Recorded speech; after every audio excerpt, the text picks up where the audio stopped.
Did you know that a couple of weeks ago, while everyone was looking the other way with the US election and even the Synod, Pope Francis published an encyclical?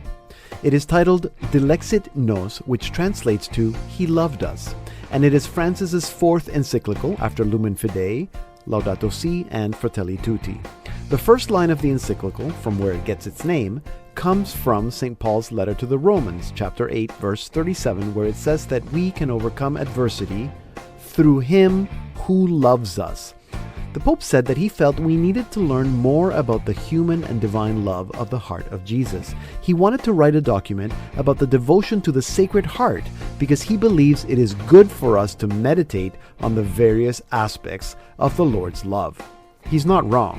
The Pope sees Dilexit Nos as deeply connected with Laudato Si and Fratelli Tutti. He said that it is by drinking of that same love that we become capable of forging bonds of fraternity and recognizing the dignity of each human being and working together to care for our common home. The Pope is not telling us that all we need is love, but that all we need is the love of Christ, that we need to know we are loved and to go and love others. He writes, Christ's love can give a heart to our world and revive love wherever we think that the ability to love has been lost. Let us go to love and rekindle our devotion to the Sacred Heart.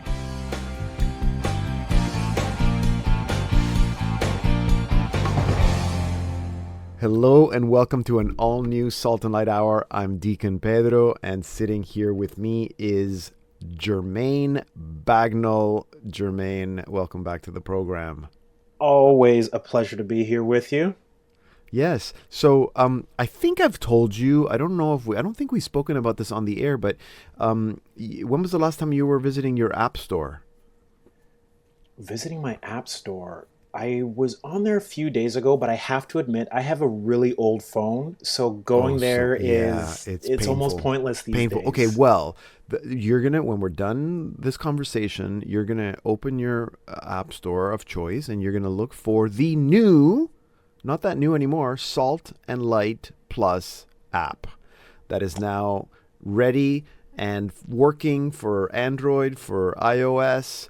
If you have an Apple TV, you can throw it on the Apple TV, Android, Amazon Fire.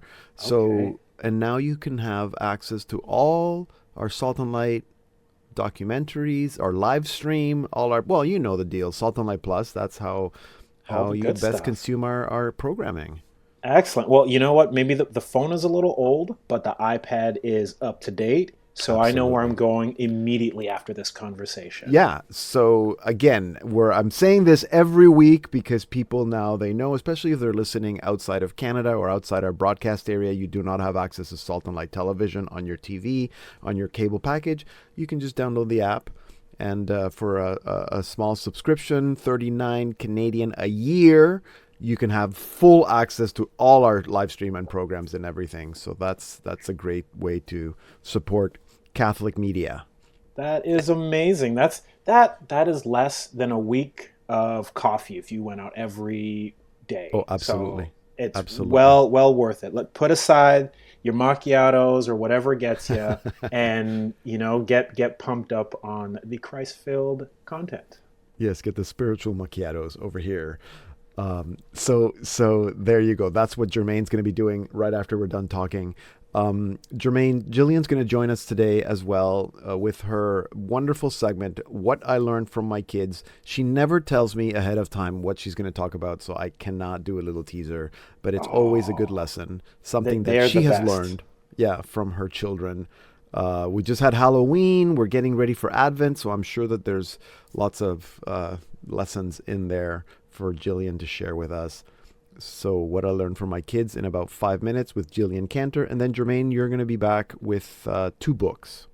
2 books, as per usual, one for the little ones and one for the bigger ones.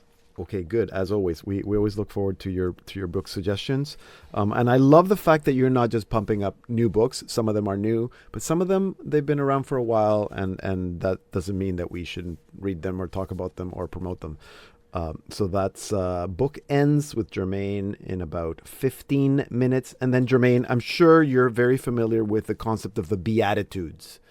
I am indeed. Okay, I'm not going to test you and see if you can name all the 8 Beatitudes. Oh, I was going to say I'm familiar with them. I did not sign up for the pop quiz. Okay, Hold on, let me get on ChatGPT and then we can go. But I'm sure you can at least come up, the pure in spirit, the blessed are the meek, blessed are the humble of heart, blessed are the peacemaker. Like you could probably think of the general. Yeah, all of those. We're not going to test you. But anyway, so there's a new book I'm also going to talk about a book. Canadian author Eugene Aucoin just wrote a book, published. It's called The Beatitudes. Okay. And this is the kind of book that Jermaine, you would like. It's called 8 Steps to Inner Peace and Happiness. I'm marking it down now. You're looking it up. Okay, so The Beatitudes, 8 Steps to Inner Peace and Happiness. And what I like about this is that he presents the Beatitudes as a progression. So like they're actually, you start with the first one and it leads you to the next one and then the next one and the next one and ultimately to the 8th one. And then he has a whole section on how to kind of find your own Beatitude and how to make that work in your life and help make the world a better place. So I'm really looking forward to speaking to Eugene Aucoin about this. There's some questions I have because some things that I wasn't quite, I'm not smart enough to understand.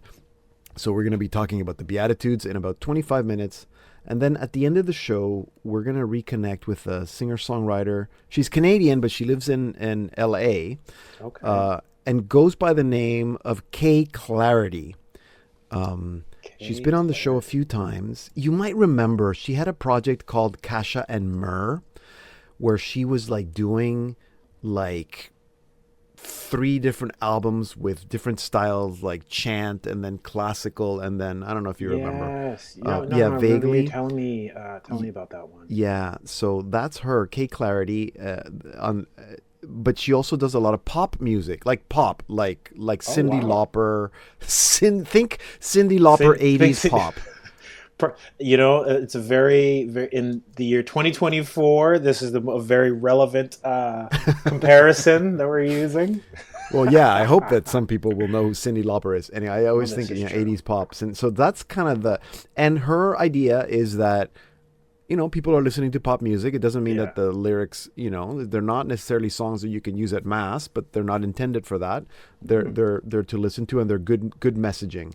So she's been writing a whole bunch of new music, and I don't even know, because she doesn't always use the same name. She goes by Kay Clarity, or she goes by sometimes by Pax Paloma. Great! That's great. Yeah, it's kind of interesting. Yeah. I think because she wants to. I was going to say she wants to be like stealth, like kind of under the radar, just like good music. It doesn't really matter who the artist is. It's just good music to dance to. Yeah, so like nice Catholic pop music out there. Yeah, exactly. So we're going to be listening. Get out there in the culture. That's fantastic. Yeah, it is. So we look forward to speaking with Kay Clarity at the end of the program. And to listen to some of her music today. If you're not going to be around to listen to the whole show, you can go to our website, slmedia.org, and that's where you can listen to the program. You can also podcast the show wherever you get your podcasts. And now with the new Salt and Light Plus app, you can also listen to the Salt and Light Hour on the app. So there's really no excuses for not listening to the show. So Jermaine, I think we're good. Ready for a song? Here is Kay Clarity with Carry On from her new album, Songs for the Apocalypse. Oh, the sun was looking like fire today, ash and smoke in my lungs today, burning up all that we had to say, muted before the night breaks the day.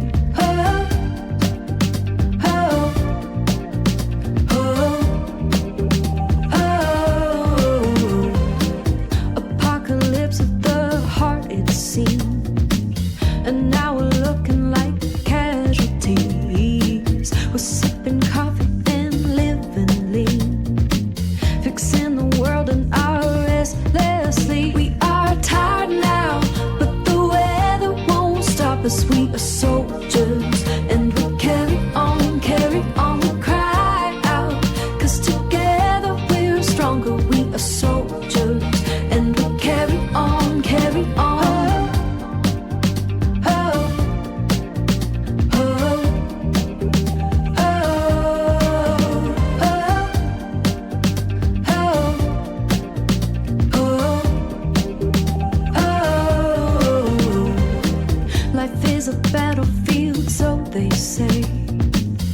This is the stuff of life, so they say. But hope is coming in spades today. No buckled knees in the face of grace. We are tired now, but the weather won't stop us. We are soldiers, and we carry on, we cry out. 'Cause together we're stronger. We are soldiers, and we carry on, carry on.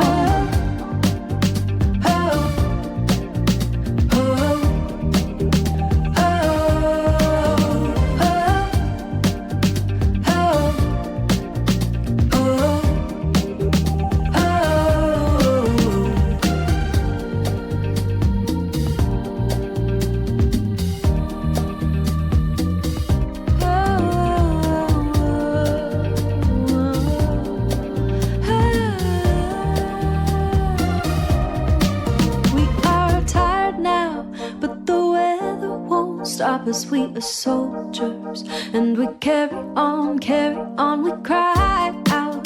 'Cause together we're stronger, we are soldiers, and we carry on, carry on.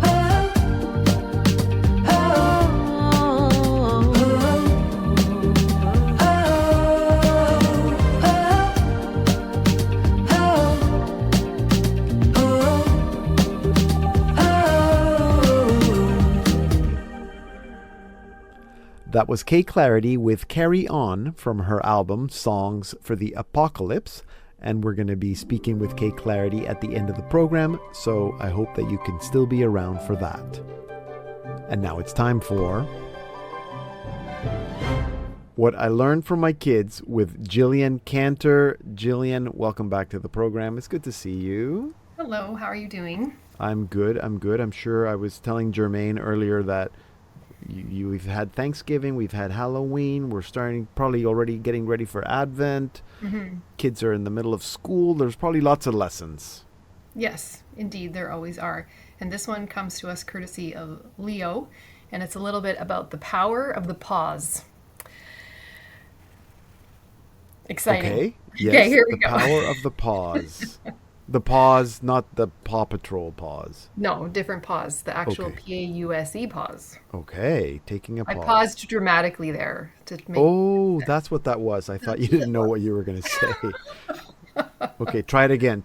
So this one comes courtesy of Leo, and it's about the power of the pause. Okay. Pausing. Okay, so the Cantor family we're not totally committed to a family rosary. It can be hard to get to just with the scheduling and the kids everywhere and just even the length of it. So we do our best. So we had settled in we're going to do 3 decades whenever we can. So this particular evening, Jane was in charge of leading the mysteries. Mm-hmm. So she starts by saying, well, she didn't start this. We're now into the second joyful mystery. So she's about to begin the second joyful mystery. And before she can say the visitation, Leo pipes up with a very loud, the hesitation. So we laughed, but not at him. We laughed with him. That was funny. And then we were kind of musing out loud. Okay, well, what would that be? Scripturally, what is the hesitation? So one of the kids suggested, well, maybe that's when Joseph doesn't know what to do when he learns that Mary is pregnant. Yeah. And so, he has the quiet plan of divorcing himself from her, going away from her. Yeah. But in that pause, in that moment of hesitating before any action is taken, he has this dream, and the angel Gabriel appears to him and says that this is your beautiful part in this big and wonderful plan that God has for you. And so, we're like, oh my gosh, yes, that's totally it. And even it follows the trajectory of the storyline too. So it totally works. The hesitation, new mystery. Can we start that up? Who do we call? Who do we tell about this? Tell the Pope. We think this is good. But I mean, that Joseph paused, perhaps with this plan to give up and go away, but still allowing himself to be open to something big. Now, his something big is obviously an angel coming to him to tell him, like, this is the plan, this is what's going to happen. And Joseph being very open to that can allow himself and his heart to be changed. Where he was once going to leave Mary, he could now be receptive to, oh, this is now what's happening. This is the result of the hesitation, is allowing yourself to be open and to go with God's will. So then, now here's the question for us. Where do we need to pause? What's the power of the pause in our own lives? What are those things that we want to quietly distance ourselves from, but that we take to the Lord in prayer and discernment, only to find his will for us in all of that? Where are we hesitating? And what will be the result of that? So I think there's a very practical aspect of it, right? Like, there's discernment, there's consideration, there's counting the cost of it. And it was followed up, I guess, it was the next week after this had happened. It was in the Gospel of Luke. It was one of the day's readings. I think it was from Luke 14. It says, "For which of you, desiring to build a tower, does not first sit down and count the cost, whether he has enough to complete it?" And I was like, that's the hesitation. That speaks to maybe the more conservative thinkers and the doers who just need the time to pause and to reflect on something before they go ahead. I think you'll find in scripture and even just modern day testimonies, there's a lot of people who have a conversion experience that's from point A to point B, and it's very quick. It's a radical conversion and they know what they need to do. But there's a lot of people whose brains and hearts don't operate that way, that we do need the hesitation and we do need the pause. But what does that say of us? If these are the experiences that we're hearing about and reading about in scriptures, if we're not having that same radical feeling and very quick conversion, are we not a part of it? Are we doing something wrong? And I would say, no, this is it. This is the power of the pause. It's the hesitation. It's the calculation. It's allowing yourself the quiet to discern, to consider, and just to allow God to speak to you in the manner that he knows that you can understand and accept. And it's beautiful. It's beautiful to be a part of it, no matter how it happens, whether it's the fast and the furious or whether it's the quiet and the discernment and the hesitation. So the second joyful mystery, the hesitation. I like that. I say we allow ourselves the hesitation. It's not doubt, and it doesn't mean you don't trust God. It just means that you're ready to listen. Yeah, it's interesting because at the same time we laud Mary that she went in haste. And I always think like, that was maybe a little too impulsive. That was too hasty, Mary. Too hasty. And the Pope even said, like Our Lady of Haste. Like that's a good thing. But you're right, the balance between when do we move in haste and when that's important and when we need to. I just finished doing a talk a few weeks ago about patience. And patience as a virtue. And there's so many scripture passages to talk about, not hesitation, but about patient endurance and waiting. How much are we waiting on the Lord or waiting for the Lord? And so maybe that's not us being hesitant, but it's like, it's good to wait until the Lord is ready, so that we're not impulsive, which is not necessarily a virtue. Your faith can be a slow-moving vehicle, and that's okay. It doesn't have to be. I think most often. Fire. Yeah, most often it is a slow-moving vehicle. And I'm just impressed. Leo is 6? He's 6 years old, yeah. How does he even know a big word like hesitation? That's what I want to know. What books are those kids reading? I don't. He collects a lot of things and stores them in his brain and surprises us with them in just very funny moments. Yeah, that's very funny. So thank you, Leo, for that insight and for unpacking it with the story of St. Joseph and his hesitation. Thank you so much. I'll have to hesitate before going Christmas shopping in the next couple weeks. How's that? There's lots of areas we can hesitate. Especially Christmas season, crazy times, busy times. Hesitate. So yes. I wish for you a lot of hesitating. A lot of hesitating. All right. May hesitation be in your future. Thank you so much. Thank you, Gillian. Gillian Cantor, always learning something from her smart kids. She's the wife of David and the mother of Joseph, Henry, Annie, Clara, Jane, and little Leo. Hey guys, it's Dana Catherine, and you're listening to the Salt and Light Hour with Deacon Pedro. You can watch Salt and Light Television on our streaming platform, Salt and Light Plus. You can find out how to subscribe at slmedia.org and also download our new Salt and Light Plus app at your favorite app store. And now it's time for Bookends with Jermaine Bagnall. Hello, ready to go. You're still hanging around. Yes, eagerly awaiting my time to share the newest set of books that I have for our listeners. So we're looking forward to hearing about the two books, one for the little ones, one for the not so little. Which one are we doing first? We'll start with the little ones. Okay.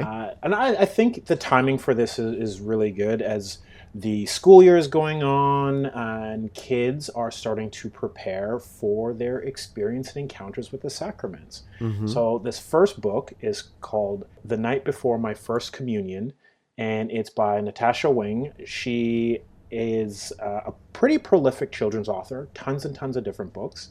But this one stood out to me, obviously being the First Communion.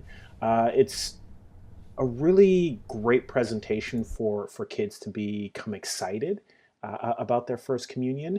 It's very poetic and rhymey through the entire thing. For those literary people, it's very A-B as you go along.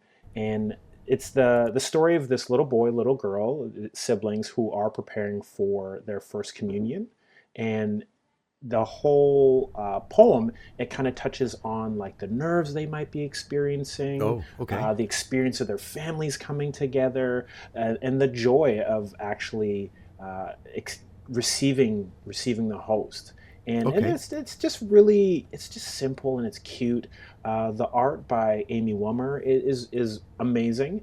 There's a bit of nostalgia to it because her art is pencil, watercolor with ink. So it kind of has this older feel that I grew up with, like the Richard Scarry sort of books, that sort of thing. All right.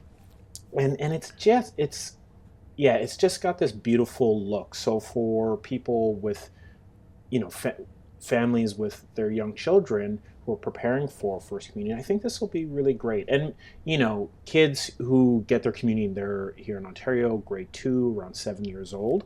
Yeah. Maybe the book might be too young for them, perhaps, but this is a great thing for parents to read as part of the lead up. Insert it when they're toddlers, insert it when they're in kindergarten, grade 1. And so they've already have that sort of built-in excitement for it. I think it's a really good, feel-good, simple book to read for children, and one that I think that they could quickly take up on themselves and want to read. Okay, that's great. So The Night Before My First Communion by Natasha Wing, illustrated by Amy Wummer, published by Grosset and Dunlop, which is part of Penguin Random House. Okay, great. So that's a great book, as a lot of children, as you said, are probably now starting their preparation for the First Communion next year. Okay, great. And the book for the little at heart. For the little at heart, this one, we're going a little bit further back. Although this was published in 2023, the author is Pope Saint Leo IX. And this book is called The Battle of the Virtues and Vices, Defending the Interior Castle of the Soul. So if anybody has read, say, the Screwtape Letters, where there's a bit of like these characters and dialogue, it's kind of like that, or rather maybe that's where that Screwtape Letters kind of got the format from. Okay. So the core theme of the book is the internal struggle of every person faces between vice and virtue, and how these opposing forces impact our journey to holiness. But the way Pope St. Leo broke this down is each chapter is a virtue and its corresponding vice speaking to a person's soul.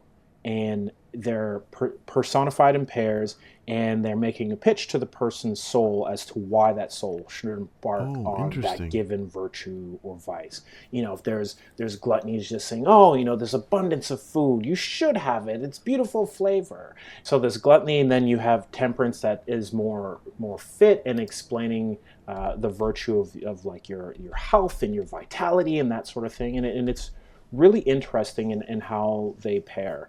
And for me, one of the biggest pairings that I would say is like pride versus humility. Is as Christians, Right.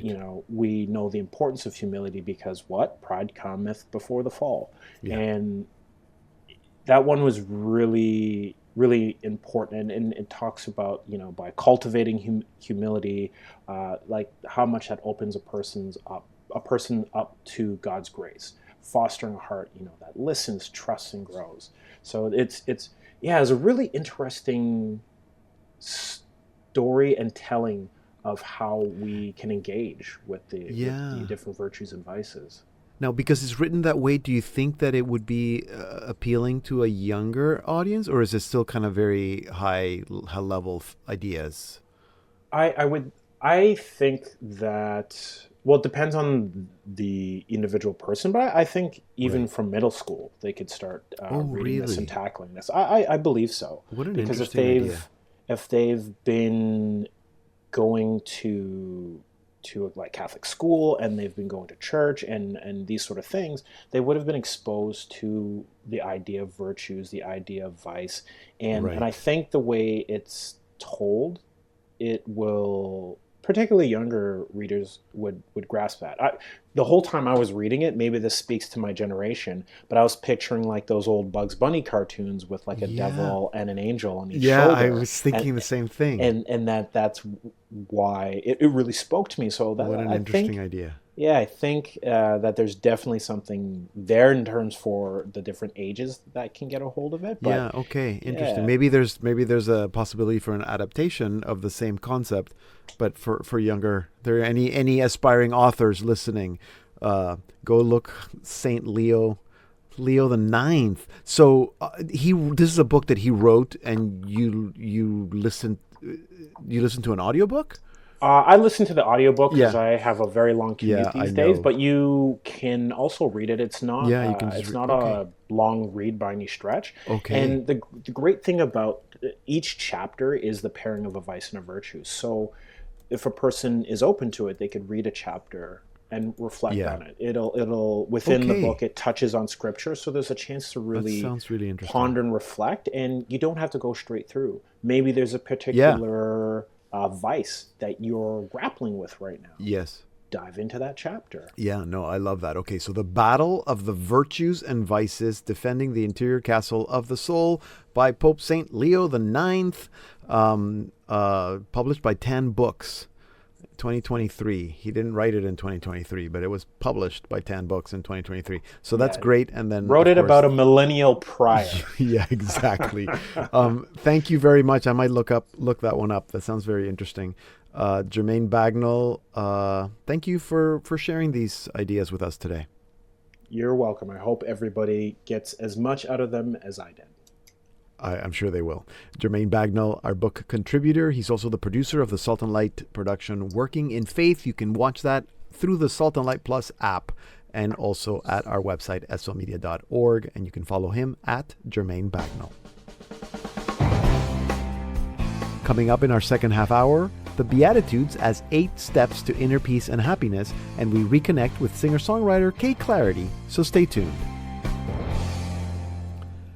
Welcome to the Salt and Light Hour Part 2. I'm Deacon Pedro. I think it's fair to say that everyone wants happiness. I also think it's true to say that God wants everyone to be happy. Author Eugene Aucoin explains that this happiness that we all seek can be called beatitude. We all want beatitude, and so Jesus' Beatitudes are actually steps towards that true happiness that we all long for. That's why he titled his new book, The Beatitudes, 8 Steps to Inner Peace and Happiness. And so, to learn more, I'm now joined by Eugene Aucoin. Eugene, welcome to the Salt and Light Hour. It's so good to meet you. Thank you so much, Deacon Pedro. It's great to be here. Yes, so tell me, what inspired you to write the book?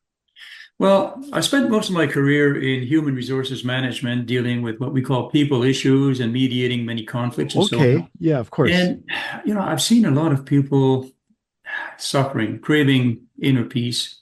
And since my retirement, visiting dying patients at the hospital, more of the same. So, I always wanted to tell them about Jesus's simple solution to many of the hard emotions we all go through. sooner or later, how his Sermon on the Mount brings out our greatest potential, but couldn't always say that in that context. So now that I'm retired, I decided, well, I should write to help people discover in a new way Jesus' 8 steps to inner peace, joy, and how to become the best version of ourselves. Because I'm a big fan of Jesus' teachings. Yeah. So are you saying that can I say that you discovered this years ago, throughout the years, through prayer and conflict resolution? Through prayer and I'm just interested. I guess I'm interested in the idea that the Beatitudes are the road to happiness. Like, how did you make that connection? Well, another word for beatitude is happiness, isn't it? And okay, happiness, I think, well, it's not that. Happiness is a way of being freed from serving our ego, from being a lifelong slave of our ego. We spend our whole life trying to satisfy our ego, and we get pretty good at it. Mm-hmm. But it's an impossible task to satisfy the ego. I think the most traveled road to happiness is just about everything except God's way. Yeah, right. I call it a busy 2-lane highway to nowhere. Because one of the lanes is trying to get more and more of what the ego wants, and the other lane is trying to get less and less of what we don't want, like solving our problem. We think sometimes, if I didn't have this or that problem, I'd be so happy. But it's a double lane highway to nowhere because happiness is always in Tomorrowland. It's always just around the corner. Look, I mean, any parent listening, that your preschoolers always dream of school, don't they? And the students dream of graduation. Workers dream of retirement. And retirees long for their long ago days when they were so healthy. Right. They're all dying to live. And they all feel they're missing out. Right. Yeah. Can you maybe, obviously we want people to get the book and read it, all of it, but can you maybe give us one example with one of the Beatitudes and how you would explain how that Beatitude maybe addresses, because you say that they address the root causes of all our problems. Yeah. And how you're asking, how do the Beatitudes, how do they go to the root of what causes our problems, right? Here's a real life example. Yep. I mentioned earlier that I visit dying patients at the hospital. Mm-hmm. One day I was asking a man who'd been in palliative care for 2 weeks. Mm-hmm. And sometimes I asked him, what's the happiest moment of your life?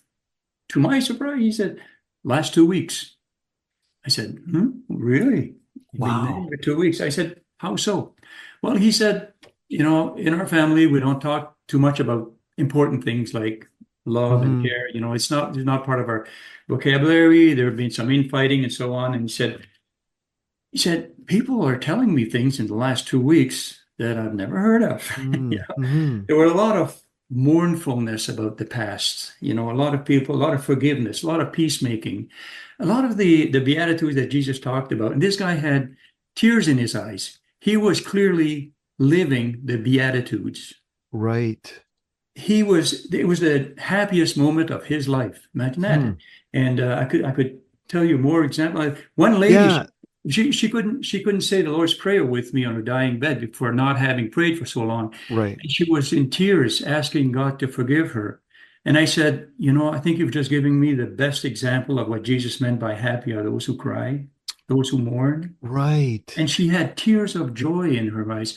That's beatitude. Those are right. examples. Yeah, that's a good example. I remember reading that in the book because I think that happy are those who mourn or blessed are those who mourn is one of the more difficult ones to understand.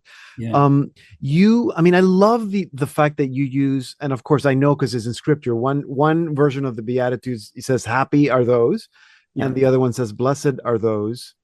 But to use the word beatitude almost as a replacement for the word happiness, because you even encourage the reader to find our own beatitude. What do you mean? What do you mean by that?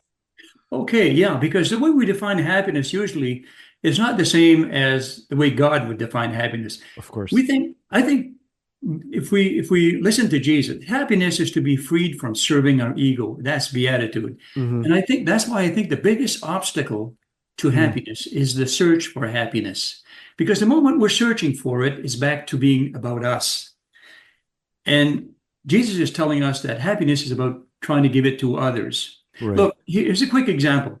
In the Bible, the Old Testament, New Testament. The Old Testament is about, we get the 10 Commandments, but the 10 Commandments don't make you happy. What they do is they prevent you from doing things that will make you and other people very unhappy. Right. Not to do things in order not to be unhappy is only half the formula for beatitude. Jesus came and gave us the positive beatitude, the positive way for active happiness, and it's all listed in the Beatitudes. I think the first three Beatitudes really bring us to the basement of our being, where we come to terms with our poverty of spirit, and we mourn about it, and we feel small and meek about it. That's like going into our basement, but that's where the elevator, God's elevator, is. We have to take it from the basement. Yeah. From there, we develop a hunger for God, for God's ways, and so on. And that's righteousness. And that's the fourth beatitude. Yeah. And of course, with hunger, we come to realize that with the hunger for righteousness, we realize that we have to contribute to that by being merciful to people, by forgiving people. And that's, Jesus was really big on the word forgiving. And another word for it is mercy. Yeah. Blessed are the merciful. And forgiveness, you shed a big burden of grudges and jealousy, and it purifies the heart. Blessed are the pure of heart. It locks in. Every step is a progression. Yeah. And if you purifies the heart, we get inner peace, and we're natural peacemakers. Right. And so on. Yeah. The more I was looking at the Beatitudes, the more I was thinking, hey, there's a logical progression. Right. It all builds up to the broad picture at the top of the stairs, which is love. Because the less ego we have, the more room there is for God. And what's God? God is love. Therefore, at the top of the stairs is love, universal love. Yeah, and that was new information for me too. The idea is that they build one on the other. And I'm glad you just explained it. But people can get the book and go a little more in depth in it. You finish the book by giving us real practical applications of how this can almost, can I say that it's almost like a self-help book in that sense? Yeah, it's kind of the idea, because otherwise you have to answer the question, so what? And the third part is the answer to the so what. And the very quick answer to the so what is that we're all wired differently. And in my third part, I help people to realize how we're all different from one another. We're all wired differently. And I ask a few questions to help people understand how they're different from one another, because we don't apply all this stuff the same way. It's not one size fits all. We do it each our own way. And that's what part 3 is about. Yeah. And it's, and you do make it very practical. I think that's what I liked about. So it's intellectual, it's spiritual, it's nourishing my spirit, but it's also very practical, that I can put it, I make it work right at home, in my family, at work. So Eugene, thank you for that. I'm glad you finally had time to put your thoughts, your prayers into paper, and to be able to share it with us through this book. Thank you so much for this interview. I appreciate that. Eugene Aucoin is the author of The Beatitudes, 8 Steps to Inner Peace and Happiness, published by Novalis. You can learn more about him at eugene-aucoin.com, and Aucoin is AUCOIN, eugene-aucoin.com. I'll put that link on our site so you can find it easily. Here now is Kay Clarity with Victory Cry from her new album, Songs for the Apocalypse. Over my coffee cup I see a glorious morning coming, wakening my darkened eyes and breaking open the victory cry, waiting for fire to burn the sleep of navy blue night away, watching for spears of gold to pierce the heavy low clouds of quiet. Over the crashing waves I see the winds of deliverance coming. Over the mountain heights I see the battle is now arising. Standing up now I see that these are chains of illusion leaving. We'll never make sense of cold iron bonds, but freedom is all consuming.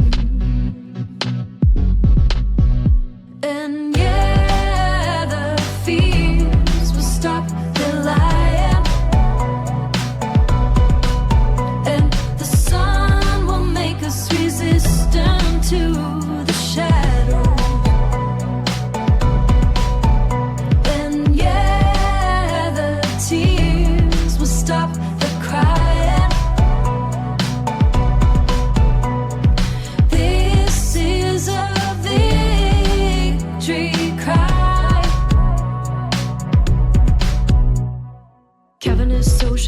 their currents, hasty toward island shores. Floodgate water waits to fill the streets with a thrilling deluge. Northern lights and southern summits hold back the confrontation. Scarlet song and blood red speech disappear in the snows of triumph.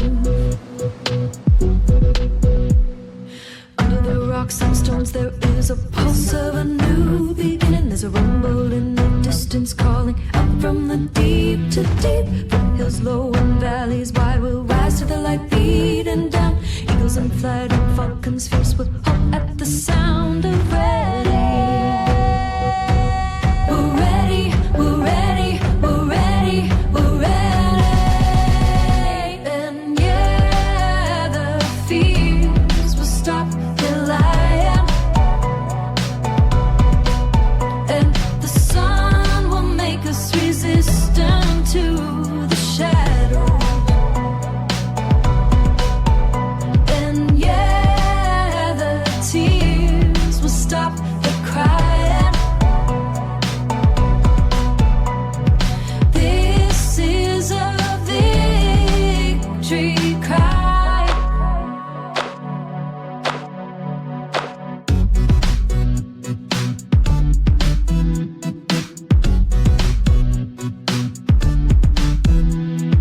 Within the walls of silence I have sensed an anticipation. Under the soul and sidewalks there's a hint of a full revival. Out of the city limits there's a light and a clear road waiting. Any small willing heart is able to stand ground.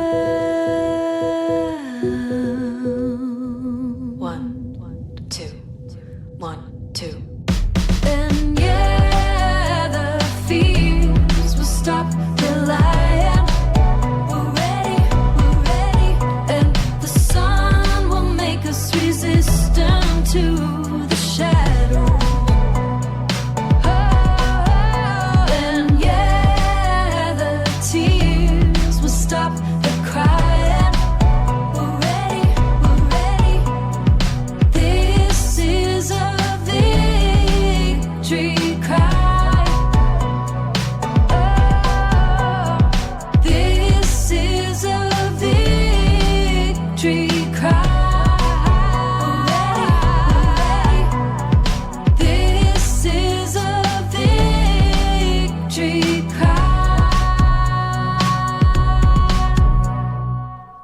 That was Kay Clarity with Victory Cry from her new album Songs for the Apocalypse. Kay Clarity is a mainstream artist whom we met in March 2020. You might remember her as she was working on a project titled Kasha and Myrrh that would feature 4 albums that she was calling Catholic Chapters. Since then, we spoke to Kay again in 2021 and then in 2023 as the project evolved. Last time we spoke to her, it was about 75% done. But Kay Clarity also writes, performs, and records traditional pop songs, like the ones we've been listening to from her latest album, Songs for the Apocalypse, which she records under the pseudonym of Pax Paloma. And so, to tell us more, I am now joined by Kay Clarity. Kay, welcome back to the Salt and Light Hour. It's so good to see you. You too. Thanks for having me again. It feels like we've been talking over the last, 3 years since you started your Kasha and Myrrh ambitious project that Yes. I believe last time you said you were 75% done, maybe 3 out of the 4 albums. And now? Yeah, now still out front, the 3 albums, but a lot more progress on the rosaries and hoping to have those out early in 2025. Okay, so then just to remind our listeners, so it's a little bit about Kasha and Myrrh and what the 4 projects or the 4 albums are? The 4. Yeah, so in 2020, I founded Kasha and Myrrh as a Catholic contemplative project, and the goal was to make a few different kinds of albums, but all from the same contemplative heart of the church. So that was Gregorian chant, hymns, original songs, and now these rosaries. Okay, so then the rosary one should be coming out soon? Yeah, I'm hesitating to give a specific date, but early 2025 is the goal. This is the thing. Sometimes God gives you, I think, an inspiration, and it's more than you realize you're signing up for, but we're going to get through to the finish line. Well, sometimes God also wants us to take it slow. Yeah. Yeah. Things take time. Good things take time. Yeah.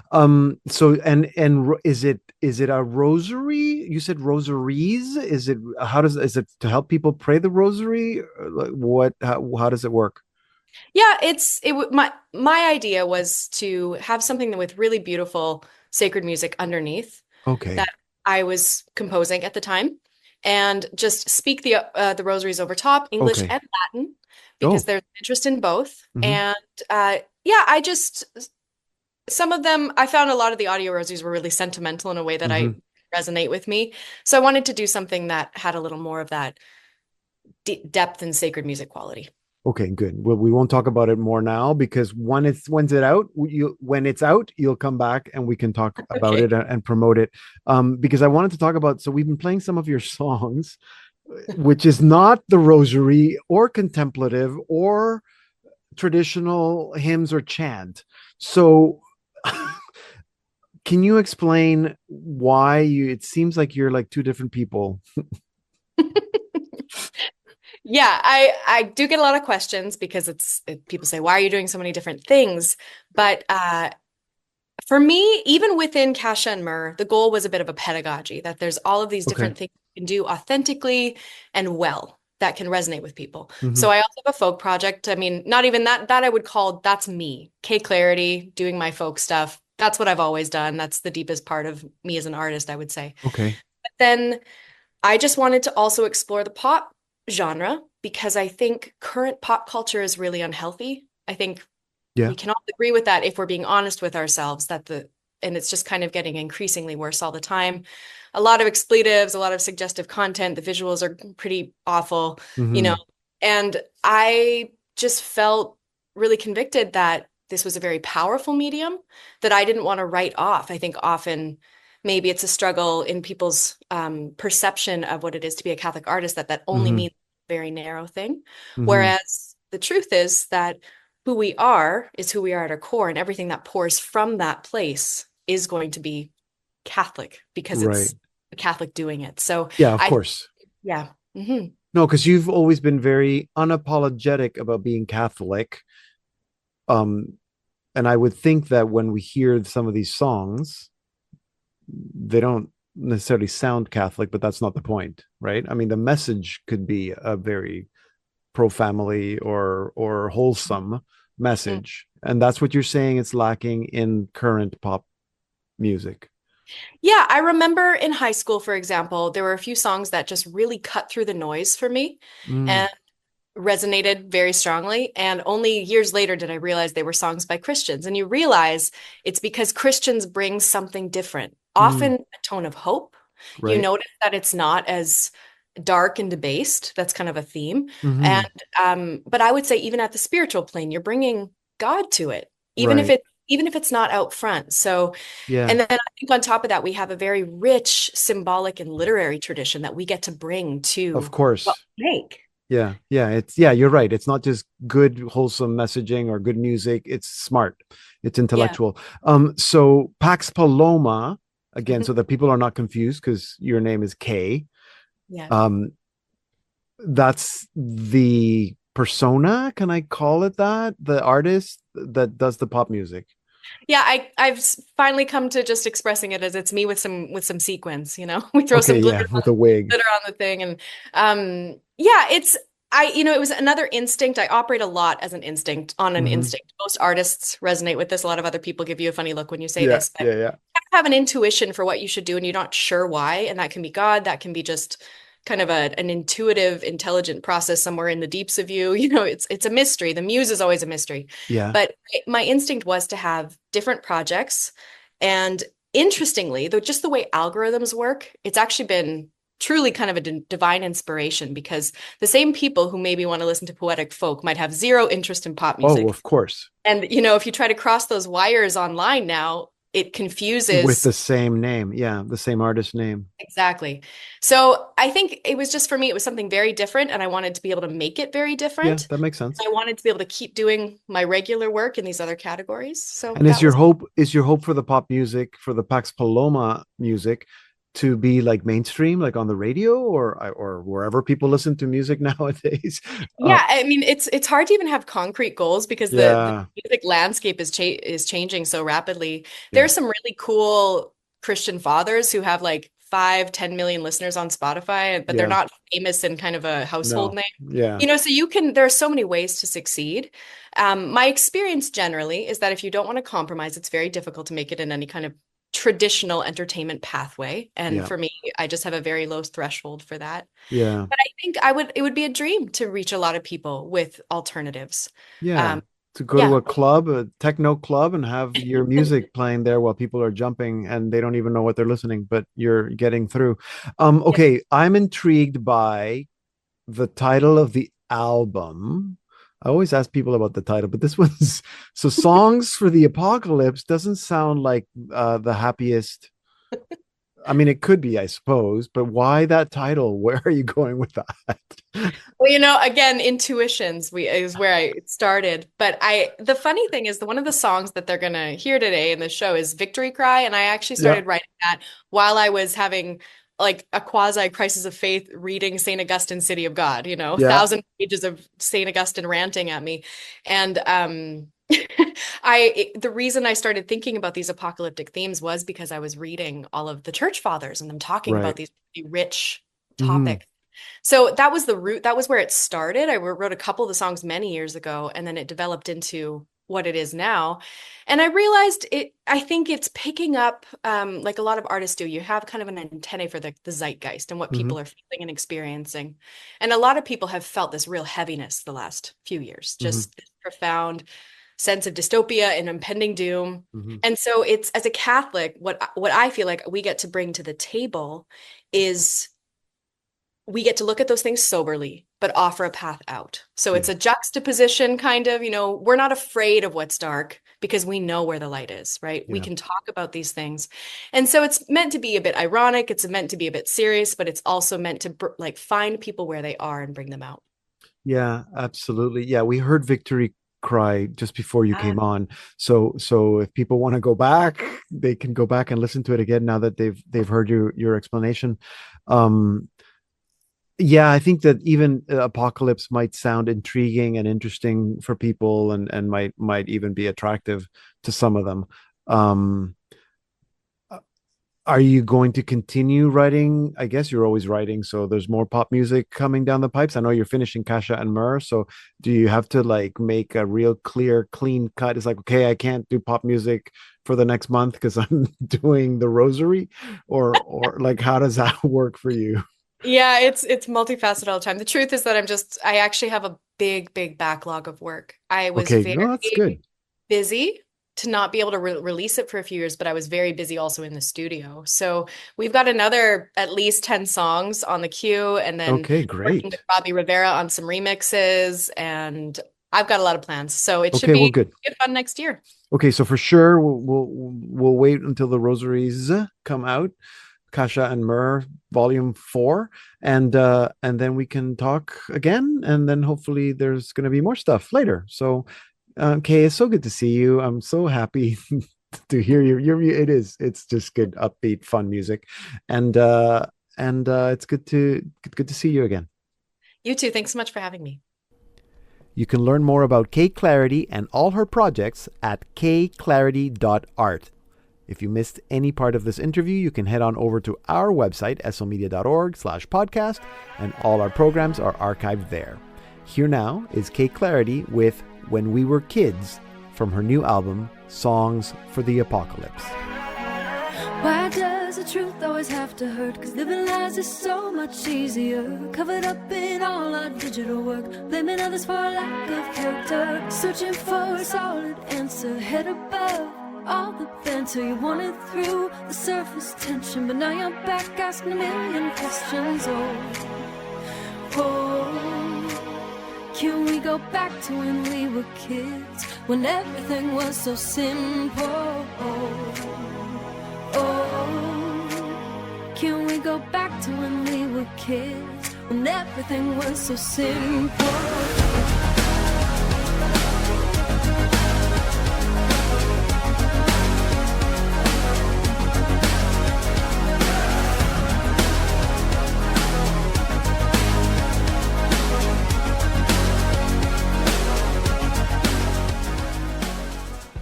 We're listening to Kay Clarity with When We Were Kids from her new album, Songs for the Apocalypse, and that will take us to the end of the program today. You can listen to the full program on our website, slmedia.org, or subscribe to the Salt and Light Hour Catholic podcast anywhere you get your podcasts.